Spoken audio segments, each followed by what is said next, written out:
Hello friends, how are you all? Welcome all of you to the new episode of Alpha Male.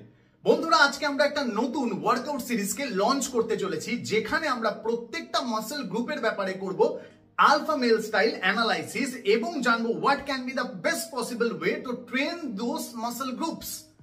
তো বন্ধুরা তোমরা আমার সাথে agri করবে যখনই তুমি কাউকে বলবে যে তুমি জিম জয়েন করেছো সবার ফার্স্ট কিন্তু উল্টো দিকের মানুষটা তোমার বাইসেপসের দিকে দেখবে আর এসে টাচ করবে। Therefore biceps এর প্রপার ডেভেলপমেন্ট কিন্তু আমাদের সবার কাছে একটা টপ প্রায়োরিটি। Therefore আজকের টপিক হতে চলেছে বাইসেপস। আমরা বাইসেপস মাসলকে নিয়ে জানবো সবকিছু, জানবো কোনগুলো হতে পারে বাইসেপস ডেভেলপমেন্টের জন্য বেস্ট ওয়ার্কআউট। ফিরে আসছি এই ইন্ট্রো ভিডিওর পর।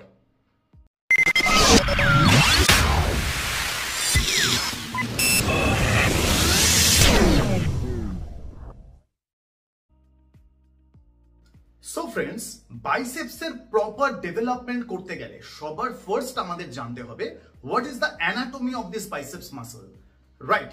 সো এই বাইসেপস মাসল কিন্তু মুখ্যত বাইসেপস ব্র্যাকিয়াই নামক মাসলটা দিয়ে তৈরি, যার মধ্যে রয়েছে দুটো head, long head and short head. এছাড়া বাইসেপসের সাথে যুক্ত দুটো অ্যাসোসিয়েট মাসল ব্র্যাকিয়ালিস অ্যান্ড ব্র্যাকিওরেডিয়ালিস। তো যেমনটা বললাম যে বাইসেপ ব্রাকিয়াই মাসল কিন্তু তৈরি লং হেড এবং শর্ট হেড নিয়ে, এবং এই দুটো হেডই হচ্ছে বাইসেপসের মেজর মাসল। এই ছবিটা দেখলে তোমরা কিন্তু খুব ক্লিয়ারলি বুঝতে পারছো যে বডি বিল্ডার রনি কোলম্যানের ক্ষেত্রে কিন্তু এই শর্ট হেড এবং লং হেড ক্লিয়ারলি ভিজিবল ছিল, বাট সবার ক্ষেত্রে সেটা নাও হতে পারে, কারণ এই ক্ষেত্রে জেনেটিক্স একটা বড় রোল অবশ্যই প্লে করে। তো বাইসেপসের এই লং হেড আর শর্ট হেডকে একটু বেটার ভাবে বুঝে নেওয়ার জন্য আমরা কিন্তু এইভাবে ধরতে পারি, বাইসেপসের কোনো ওয়ার্কআউট করার সময় যেটা বাইরের দিকের অংশটা আমাদের বডির দিকে থাকে, অর্থাৎ বাইসেপসের আউটার সাইডটা হচ্ছে বাইসেপসের লং হেড, আর বাইসেপসের যেটা ইনার সাইড বডির দিকে থাকে সেটা হচ্ছে বাইসেপসের শর্ট হেড। বাট এই শুধুমাত্র লং হেড আর শর্ট হেডকে ট্রেন করলেই কিন্তু 100% বাইসেপস ডেভেলপমেন্ট নাও হতে পারে, যার জন্য অ্যাসোসিয়েট মাসল দুটোকেও ট্রেন করাটা খুব দরকার। Therefore এবার ফিরে আসা যাক, what are the best workouts for the proper 100% development of biceps? Therefore biceps এর একটা প্রপার ডেভেলপমেন্টের জন্য সবার ফার্স্ট স্টেপ হচ্ছে আমাদেরকে একটা ওয়ার্কআউট চার্ট বানাতে হবে with a view to targeting all the muscles which are associated with our biceps. Friends, you already know that প্রত্যেকটা ওয়ার্কআউটের ক্ষেত্রে কিন্তু ওয়ার্ম আপ একটা বড় রোল প্লে করে, আর সিমিলার জিনিসটাই বাইসেপসের ক্ষেত্রেও হয়। তাই প্রথম ওয়ার্কআউট হবে আমাদের ক্ষেত্রে একটা ওয়ার্ম আপ এক্সারসাইজ, যেটা হচ্ছে বাইসেপস চিন আপ। এই ভিডিওতে তোমরা দেখতে পাচ্ছ কিভাবে বাইসেপস চিন আপ করা উচিত। এই ক্ষেত্রে গ্রিপ যেটা রয়েছে সেটা একটু ন্যারোয়ার নিলেই বেটার, খুব বেশি ওয়াইড গ্রিপ কিন্তু আমাদের টার্গেট মাসেলকে অত পরিমাণে হিট নাও করতে পারে। Therefore বাইসেপ চিন আপটা তোমরা অবভিয়াসলি বাইসেপস ওয়ার্কআউট ডে তে অ্যাড করো 3 সেট করে at the beginning of your workout. তো বাইসেপস চিন আপ করে ওয়ার্ম আপ করে নেওয়ার পর ফার্স্ট মেজর এক্সারসাইজ, যেটা বাইসেপসের foundation exercise, that is barbell biceps curl. তো বারবেল বাইসেপস কার্ল করার ক্ষেত্রে মাথায় রাখতে হবে এটা কিন্তু বাইসেপসের লং হেড এবং শর্ট হেড দুটোকেই সাইমালটেনিয়াসলি ট্রেন করতে পারে, এবং এটাতে কিন্তু চাইলে তোমরা ওভারলোড করতেই পারো। দেয়ারফোর এটা একটা বাইসেপসের মেজর ফাউন্ডেশন এক্সারসাইজ। বাট মাথায় রাখতে হবে এই ওয়ার্কআউটটা করার সময় যদি তোমার লং হেড একটু দুর্বল হয়ে থাকে সেই ক্ষেত্রে তোমার গ্রিপটা একটু ন্যারোয়ার নিতে হবে, আদারওয়াইজ তুমি কিন্তু শোল্ডার গ্রিপ ধরে এটাকে ইজিলি পারফর্ম করতে পারো। ওয়ার্কআউটটা করার সময় সবার ফার্স্টে তোমার ফোকাস রাখতে হবে তোমার রেঞ্জ অফ মোশনটা যাতে পারফেক্ট হয় এবং জার্কিং যাতে মিনিমাল হয়। বেশি জার্কিং হলে তুমি কিন্তু টার্গেট মাসেলকে এই ওয়ার্কআউটটার মাধ্যমে প্রপার ভাবে হিট করতে পারবে না। Therefore form and range of motion both plays an important role while performing biceps curl with barbell. তো যেহেতু এটা ছিল বাইসেপসের ফাউন্ডেশন এক্সারসাইজ, therefore তোমরা সবাই এইটাকে এট the beginning of your workout 4 থেকে 5 সেট অ্যাড করতে পারো। এখানে তোমরা রেপ রেঞ্জটাকে এইভাবে ডিসাইড করতে পারো যে ফার্স্ট সেট যেটাতে তোমার ওজন কম থাকবে সেখানে তুমি আপ টু 16 রেপস করতে পারো। আফটার দ্যাট ওজনটাকে একটু ইনক্রিজ করো এবং রেপ রেঞ্জটাকে 12 অবধি করো। থার্ড সেট যেটা তুমি করবে সেখানে ওজনটাকে আরেকটু ইনক্রিজ করে তোমায় 10টা রিপিটেশন হিট করতে হবে। ফোর্থ সেটে তুমি ওজনটাকে নিজের ক্যাপাসিটি অনুযায়ী ম্যাক্সিমাম নাও এবং চেষ্টা করো অন্তত 8টা রিপিটেশন বার করতে। কেউ যদি 5 সেট করতে চাও, লাস্টে তোমরা ওভারলোড করে 6টা রিপিটেশন পারফেক্টলি করার চেষ্টা কিন্তু করতে পারো। জেনারেলি বাইসেপস মাসেল একটা স্মল মাসেল গ্রুপ হওয়ায় এখানে কিন্তু খুব বেশি ওয়ার্কআউট করার দরকার পড়ে না। আমার ক্ষেত্রে চিন আপ এন্ড বাইসেপস কার্ল করার পর আমার long head almost fully pumped হয়ে যায়।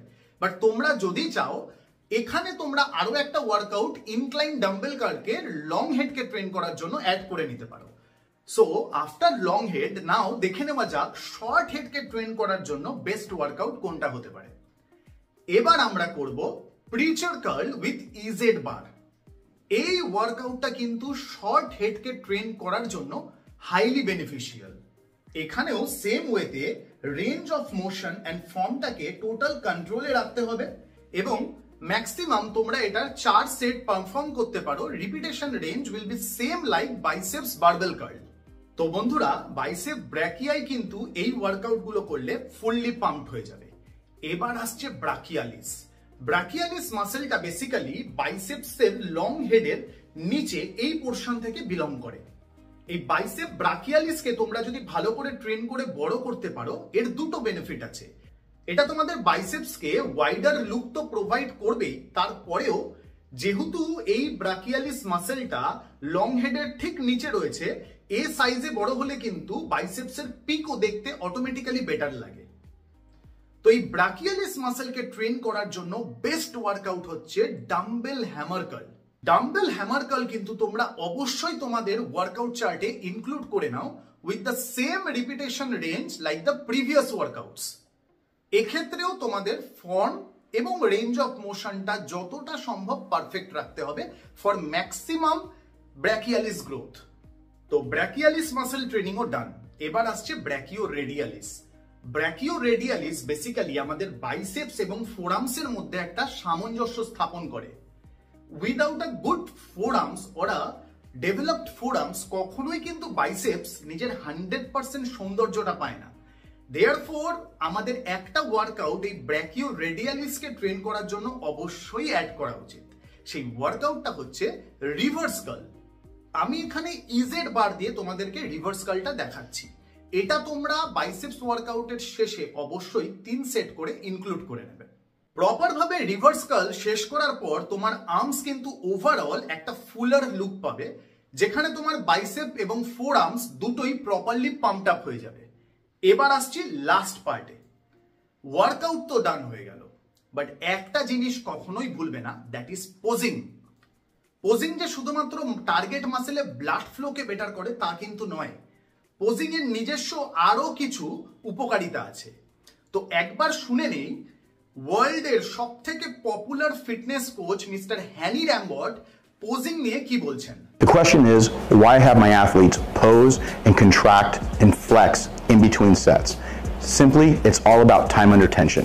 In the past, we would do very little flexing or posing in between sets. The more that we implemented the posing and flexing, the more we created delayed onset muscle soreness. Therefore, we were getting more time under tension and you're getting better results, more separation, rounder and fuller muscle bellies. So বন্ধুরা, I hope আজকের এই ভিডিওর মাধ্যমে বাইসেপসের growth regarding সবকটা factor তোমাদের কাছে একদম clear. পরবর্তী কোন মাসেল গ্রুপের ব্যাপারে তোমরা একটা proper alpha male style analysis দেখতে চাইছো, তোমরা কিন্তু কমেন্টে অবশ্যই জানিও। আমি নেক্সট ভিডিওটা সেই মাসেল গ্রুপের উপর করব। যদি ভিডিওটা ভালো লেগে থাকে তাহলে অবশ্যই একটু লাইক এন্ড সাবস্ক্রাইব করে তোমরা আমাকে মোটিভেট করতে পারো এবং এই ভিডিওটাকে একটু নিজের বন্ধুদের মধ্যে শেয়ার করে দিও, সো দ্যাট তারাও এই ভিডিও থেকে কিছু বেনিফিটস পেয়ে যেতে পারে। সো স্টে টিউনড, দেখা হবে আবার নেক্সট ভিডিওতে।